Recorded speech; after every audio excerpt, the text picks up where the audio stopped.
La encarnación es importante porque es en la encarnación del Hijo que Dios hace lo que el hombre no puede hacer. Así es. Esta es la historia bíblica, es la historia de Jesús. Amén. No es la historia de que Adán falló y nosotros venimos ahora y tratamos y hacemos mejor. No, es que en Adán todos hemos fallado y heredamos esta herencia de corrupción, de condenación, de esclavitud y de muerte. Pero entra Jesús como aquel último hombre que nos representa y que va a recapitular, a vivir esta historia a nuestro favor. Amén. Para entonces redimirnos de nuestra historia caída y hacernos partícipe de la suya de victoria.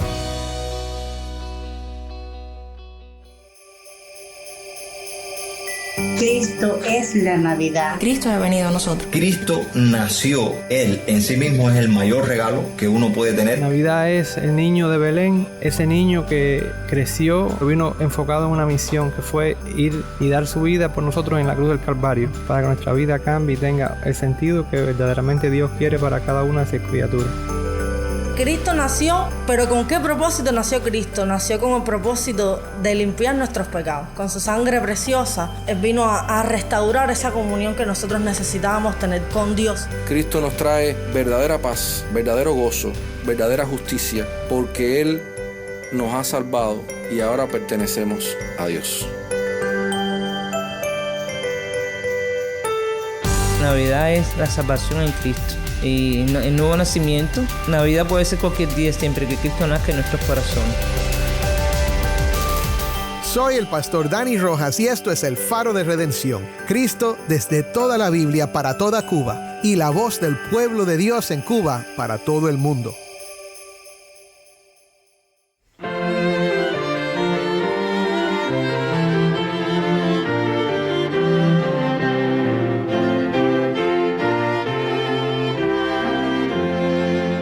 Hola, soy el pastor Dani Rojas, el director y locutor del Faro de Redención. Gracias por acompañarme hoy. Se acerca la Navidad, mi hermano. Es una temporada de cantatas, coros de niños y celebraciones tanto en la iglesia como entre creyentes de otras tradiciones. Y es el momento en el que celebramos y recordamos el nacimiento del Hijo de Dios, el Verbo que se encarnó y vino a vivir entre nosotros, entregando su vida por el mundo. Y por eso, hoy estamos llegando a la conclusión de una serie titulada Sobre la encarnación del Verbo. Y juntos hemos estado explorando un libro con el mismo nombre, escrito alrededor del año 318 después de Cristo, hace más de 1700 años. Y su autor, Atanasio, lo escribió como una defensa de la fe cristiana ante las críticas judías y paganas. De hecho, la enseñanza actual de la iglesia cristiana sobre la naturaleza de Cristo es en parte el resultado de los esfuerzos de Atanasio para defender las escrituras y el testimonio de los apóstoles. Y siempre sugiero a mis amigos pastores que lean esta obra, ya que es accesible y desafiante. Durante esta semana estuvimos examinando algunos pasajes importantes de la obra de Atanasio y los textos bíblicos que respaldan estas enseñanzas, pero hoy vamos a entrar en lo que la Biblia enseña en su totalidad, lo más posible, acerca de la encarnación y lo que significa para nosotros, ya desprendiéndonos un poquito de la obra de Atanasio y enfocándonos en la doctrina cristiana de la encarnación. Para eso tengo conmigo al pastor David Menéndez y al hermano Jason Arévalo. Así que quédate conmigo para ver a Cristo exaltado en la encarnación del Verbo.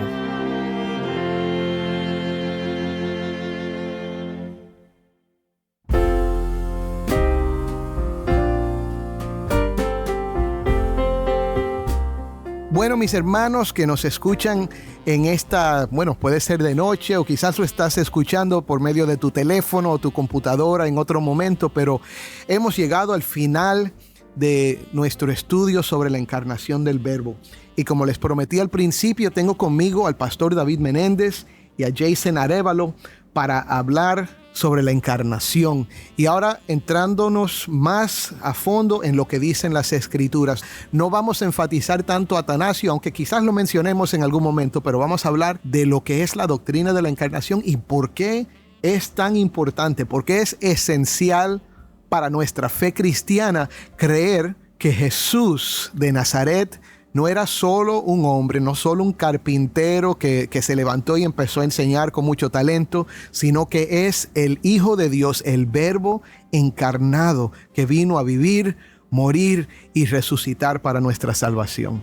Así que, sin más demora, bienvenidos David, bienvenido Jason. Placer, qué bueno estar aquí una vez más con mis colegas y con esta preciosa radio audiencia. Amén. Bueno, vamos a comenzar. ¿Por qué es importante la encarnación? ¿Cuáles son algunas cosas que debemos tener en mente cuando pensamos acerca de la encarnación y su importancia para la vida cristiana? Sí, yo estaba pensando, Dani, en mirar el panorama bíblico, de la historia bíblica de una manera amplia, la figura grande. Y el panorama bíblico comienza con la creación de un hombre, ¿verdad? Dios, de su gloria, de su reino y su trono invisible, hace una creación, las cosas visibles, y a un hombre, ¿verdad? En carne, en hueso, al ser humano, a su criatura humana, creada a su imagen y semejanza. Y nos dice en Hebreos 2, que es el propósito de Dios, que ese hombre fuera coronado de gloria y de honra, y que todas las cosas en la creación fueran sujetas a él. Entonces me ocurre pensar que en la creación, con la creación del primer Adán, ya tenemos un modelo, un prototipo, una figura de aquel que sería coronado de gloria y de honra, que sería el Señor Jesús. Pero tenemos esa idea, creo que es importante esa idea de que Dios quiere gobernar a su creación a través de un hombre. Gobernar a su creación a través de un hombre que está vestido de honra, de gloria, de majestad. ¿Qué quiere decir eso? Un hombre justo, un hombre recto, un hombre santo, un hombre bueno, que sea su representante en la creación física. Amén. Bueno, y entonces empezamos ahí, podemos empezar ahí mirando, ¿verdad?, hacia adelante. Sí, pero lo que estamos diciendo entonces es que el diseño original del hombre, del primer Adán, de la raza humana en sí, es para gobernar y reinar en la tierra, ¿verdad? En la tierra, ciertamente. Bajo la autoridad de Dios. De Dios, como representante, como imagen, ¿verdad? Imagen de Dios. Pero no lo logramos. Ahí entonces en esa historia bíblica viene la caída. Y ese hombre que el Señor en Hebreos 2 tiene la intención de que, aunque lo hizo un poco menor que los ángeles, de coronarlo de gloria, de honra, le pusiste sobre las obras de tus manos, todo lo sujetaste bajo sus pies. Ahora él queda sujetado. Es decir, él fue creado para que todo en la creación fuera sujetado a sus pies, como aquel representante en justicia, en santidad, en rectitud delante de Dios y a la creación. Pero ahora, debido al pecado y a la muerte que entra por el pecado, él queda sujetado, él queda esclavizado, ya no puede cumplir ese propósito para el cual fue creado. Amén. Ahora, ¿cuál es la conexión entonces con la encarnación? Bueno, si quedamos en el mismo capítulo, en el versículo 14 dice: así que, por cuanto los hijos participan de carne y sangre, también Jesús participó de lo mismo. Participó de carne y sangre. ¿Por qué? Para anular mediante la muerte el poder de aquel que tenía el poder de la muerte, es decir, el diablo, y librar a los que por el temor a la muerte estaban sujetos a esclavitud durante toda la vida. Es decir, que por razón de su encarnación, Jesús triunfó sobre el que tenía ese poder sobre la muerte, es el diablo. Y si vemos hasta en los evangelios, si vemos en la vida de Jesús, desde el principio de su ministerio, él entró en el desierto, el diablo lo estaba tentando, pero con cada tentación Jesús triunfó. Amén. Una idea que aparece también en estos padres tempranos de la iglesia es la idea que Cristo recapitula, ¿verdad?, la historia del primer Adán, la historia del hombre. Recapitula. ¿Qué significa eso? Si Dios creó a un hombre para que fuera justo, santo, recto, enfrentar a la serpiente antigua, y venciera a través de su obediencia y su justicia en obediencia a Dios. Pero este hombre cae, falla, queda atrapado, esclavizado por el pecado, en servidumbre ahora a la muerte por el temor y al diablo que tiene este imperio. Pues ahora el Señor va a revivir esta historia, recapitular, podemos decir revivir, vivir otra vez esta historia. En otras palabras, no es que Dios dice, este plan falló, vamos a tener otro plan. No, el plan de Dios es revivir, esto es recapitular, rehacer la misma historia, pero con otro hombre, esto es con el último hombre, con Adán, con Cristo Jesús como el hombre que ocupa este lugar, para poder librarnos de lo que nuestro hermano Jason nos ha contado, que nos dice aquí el libro de Hebreos, quedamos esclavizados por el temor a la muerte y bajo el imperio, ¿verdad? Bajo el dominio de Satanás. Jesús va a entrar a vivir otra vez la historia de ¿qué?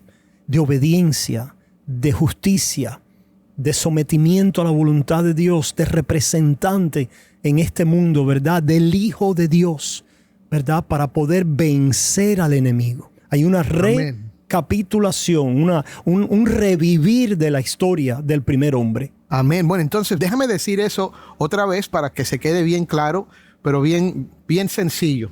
Dios creó al hombre para reinar y representar su gloria en la tierra. Para eso tú fuiste creado, mi hermano. Wow. Para eso tú fuiste creada, mi hermana. Wow. Para tú, en tu relación con el Señor, representar a Dios en el mundo. Tremendo. Pero nuestro pecado, que comenzó con el pecado del primer Adán, nuestro pecado nos ha desconectado de esa vida, nos ha introducido a este problema de la muerte y de estar dominados por una fuerza que ahora es mayor que nosotros, que es el enemigo, que es Satanás, y que es también nuestra carne, ¿verdad? El pecado, la muerte. Que desea las cosas por encima de Dios, ¿verdad? Y ese problema de la muerte, de la sujeción al enemigo, Dios desde el principio siempre tuvo la intención de enviar a su Hijo para lograr en su cuerpo lo que Adán no logró. La encarnación es importante porque es en la encarnación del Hijo que Dios hace lo que el hombre no puede hacer. Así es. Esta es la historia bíblica, es la historia de Jesús. Amén. No es la historia de que Adán falló y nosotros venimos ahora y tratamos y hacemos mejor. No, es que en Adán todos hemos fallado y heredamos esta herencia de corrupción, de condenación, de esclavitud y de muerte. Pero entra Jesús como aquel último hombre que nos representa y que va a recapitular, a vivir esta historia a nuestro favor. Amén. Para entonces redimirnos de nuestra historia caída y hacernos partícipe de la suya de victoria. Gloria a Dios. Oye, eso está bueno, David. Gloria a Dios. Y es decir, el que pone su fe en Jesús, el que confía en Jesús, tiene el poder de una vida que venció el poder del diablo, que venció el poder de la muerte, que venció el poder de pecado. El que confía en Jesús tiene esa vida. Amén. Y entra entonces ahí otro aspecto de la necesidad de la encarnación, es que Cristo es concebido en el vientre de la Virgen María por el poder del Espíritu Santo y es concebido sin pecado. Es decir, que hay una naturaleza humana completa, pero hay una naturaleza humana que es concebida o unida al Verbo eterno sin la corrupción que todos nosotros y toda la humanidad traemos. Eso es importante en esa recapitulación. Sí. Y eso es algo que hemos venido hablando ya toda esta semana, que Cristo es incorruptible, pero vino a rescatar a hombres corruptibles para que en Él todos los que creemos podamos escapar de la corrupción y en Cristo llegar a ser incorruptibles también nosotros. Hablamos, ¿verdad?, de ese final, de ese momento crucial de la redención que es su muerte en la cruz. Pero no se nos puede olvidar que entonces en la encarnación, en esta vida, Él vive la vida justa, santa, buena, debajo de la ley, delante de Dios, que nosotros no hemos podido vivir, ni podremos vivir de este lado de la eternidad. En otras palabras, no solo Él muere por nuestros pecados o muere para perdonarnos, sino que vive para nuestra justicia. Amén. Eso es lo que llamamos la obediencia activa de Cristo. Él satisface la justicia de Dios en ambos.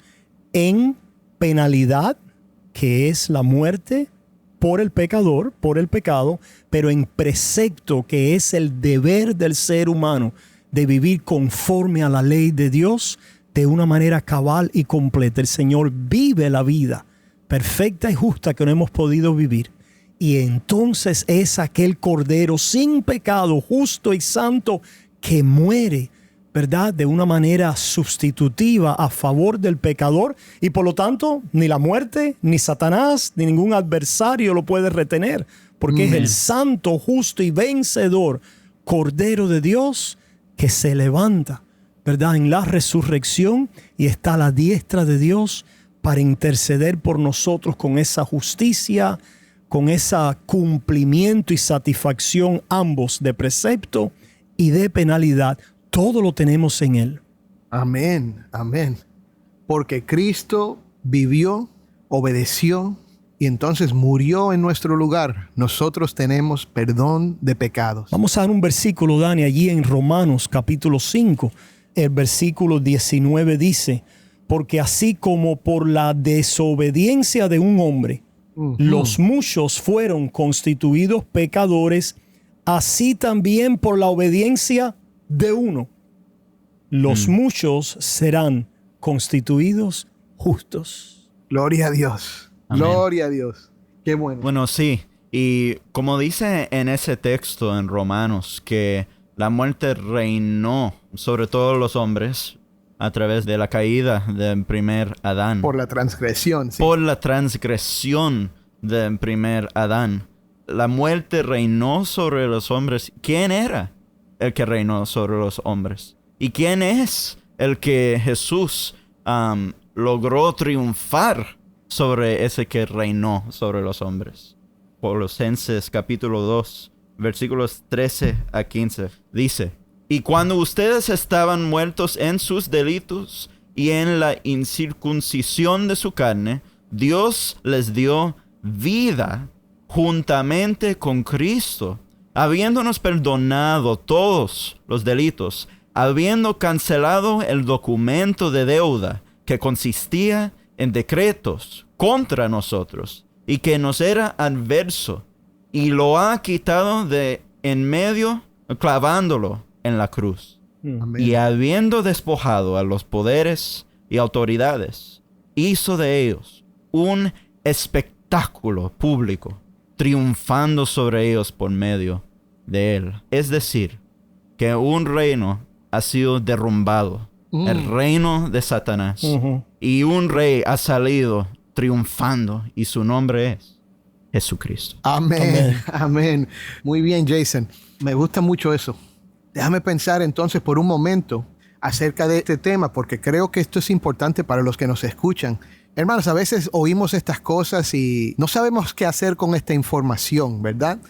Ok, qué bueno, Cristo murió, triunfó sobre Satanás, pero ¿qué significa esto para mí en mi vida diaria? Primero sabemos por medio de Cristo que no tenemos que temer la muerte. No tenemos por qué temer la muerte. Eso es una preocupación que llevan todas las personas y es por naturaleza, ¿verdad? Nadie quiere morir, ni los animales quieren morir. Oye, cáele atrás una cucaracha y tú vas a ver que esa cucaracha no quiere morir, ¿verdad? Pero nosotros en Cristo ya no tenemos que tenerle temor a la muerte. Tenemos el don de la justificación de vida. Es el don en Cristo Jesús de la justificación de vida. Estamos justificados, declarados justos para vivir eternamente. Esto es por la gracia de Dios. ¿Cuál es la implicación de esto para mi vida? ¿Qué hacer con esto? Lo que haces con esto es que recibes la gracia de Dios, hijo, o pecador que nos escuchas. Recibes la gracia de Dios y la abundancia de su perdón para tu vida. Amén. Y esto comienza a transformarte en esa gloria de la virtud y la excelencia del conocimiento de Cristo Jesús, que te amó que te redimió, que te salvó y ahora te empieza a transformar conforme a su imagen. Amén, amén. Yo creo que en nuestras vidas lo podemos no solamente imaginar, pero los autores del Nuevo Testamento describen la vida como una batalla. Sí. Y en esta batalla tenemos muchos enemigos. Pero ¿tú sabes qué? Hay uno que ha vencido todos esos enemigos. ¿Qué es el nombre de tu enemigo? ¿Es Satanás? Hay esperanza, Jesús venció. El enemigo es tus pecados. ¿Sabes qué? Jesús venció y los perdonó. Amén. ¿Temes la muerte?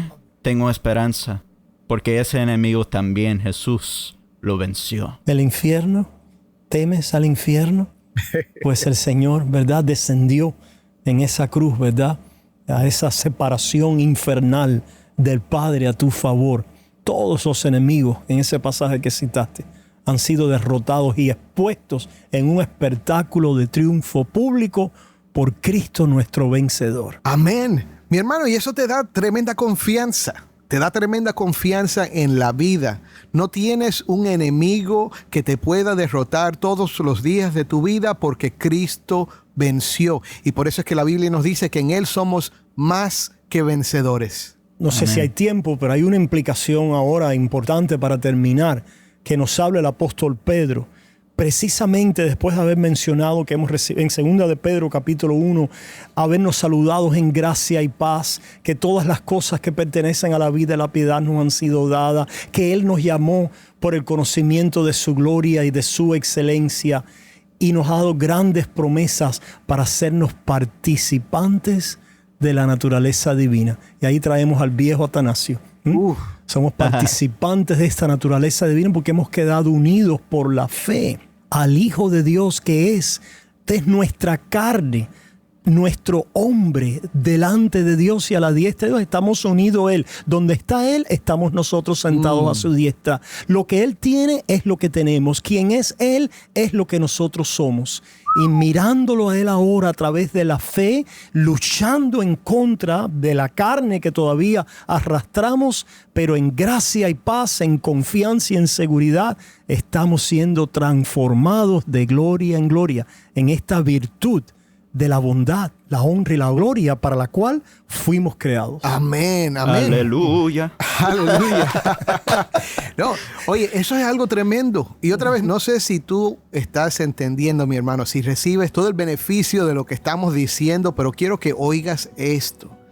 Si tú miras tu vida ahora y tú ya eres creyente, pero te sientes derrotado, quizás tú has aceptado a Cristo como tu Salvador, ya te estás congregando en la iglesia y quizás ya te bautizaste, pero ves todavía este principio de pecado en ti, ves que estás luchando con la carne, con las tentaciones, te levantas y te caes y te levantas otra vez y te sientes a veces hasta acusado por el enemigo. Escúchame, porque tú estás unido con Cristo, eso no es un problema para Dios y no es un problema para ti. Ahora mismo tú puedes confesar delante de Dios: Señor, yo he pecado contra ti, y la Biblia nos dice que Él es fiel y justo para perdonar nuestros pecados. Si tú miras a tu vida y te desanimas, yo lo que te recomiendo es que dejes de mirar tu vida y mira a Cristo. Mira a Cristo, porque ese verbo encarnado, el Hijo de Dios que se unió a nosotros, vino a vivir nuestra experiencia y a morir por nosotros, también resucitó y ha prometido que todos los que están en Él tienen esta misma vida. Amén. Por esto es que digo que este tema de la encarnación es un tema que nos hace brotar en alabanza y adoración a Dios. En Cristo yo tengo vida, tú tienes vida, mi hermano. Y si tú eres una de estas personas que está escuchando pero todavía no ha puesto su fe en Jesucristo, yo te voy a decir esto. Escucha lo que hemos estado diciendo. Tú estás separado de Dios. Si no has puesto tu fe en Cristo, aunque tú trates de ser religioso, aunque tú hagas obras de caridad y trates bien a la gente, todavía está este principio de corrupción y de muerte en ti. Por más bueno que seas, eso no es suficiente para restaurarte a la vida. Pero esto no te lo digo para que desanimes, sino para que despiertes. Que por medio ahora mismo del Espíritu Santo, que yo creo que está presente ahí contigo, en tu habitación o en tu carro, donde quiera que tú estés, el Espíritu de Dios te está dando este mensaje. Eres pecador, pero hay esperanza para todos los pecadores que ponen su fe en Cristo. Por medio de Cristo, el Verbo encarnado, tú puedes recibir perdón de pecados. Tú puedes llegar a ser un hijo de Dios, participar, como nos dice Pedro, en la naturaleza divina. Eso quiere decir que Dios está contigo y que Dios te va a fortalecer y te va a ayudar a llegar a ser la persona que quieres ser, pero aun cuando falles, te va a seguir sosteniendo y perdonando hasta el momento en que tú partas de esta vida y entres en la presencia de Dios. Ahí no vas a oír a Dios decir: fallaste demasiado, Juan, fallaste demasiado, María. Él te va a decir: bien, buen siervo y fiel, entra en el gozo de tu Señor. ¿Por qué? Porque Cristo te salvó. Amén. Amén. Y si tú todavía no has puesto tu fe en Jesucristo, yo te invito a que lo hagas ahora mismo donde tú estás. Te puedes arrodillar, puedes permanecer sentado, te puedes poner de pie, no importa cómo lo hagas. Pero ahora mismo dile: Señor, yo sé que soy pecador, yo sé que no he tenido esta conexión contigo. Yo sé que mis pecados me alejan de ti, me separan de ti y me tienen muertos en vida. Pero Señor, yo creo hoy, creo ahora mismo que Cristo murió por mí, que Cristo vivió por mí, que Cristo resucitó. Y Señor, yo creo que Él me puede salvar. Pongo toda mi esperanza en tu promesa. Pongo toda mi fe, mi confianza en que Cristo es el único Salvador y es suficiente para salvarme. ¿Lo crees, hermano? Créelo. Amén.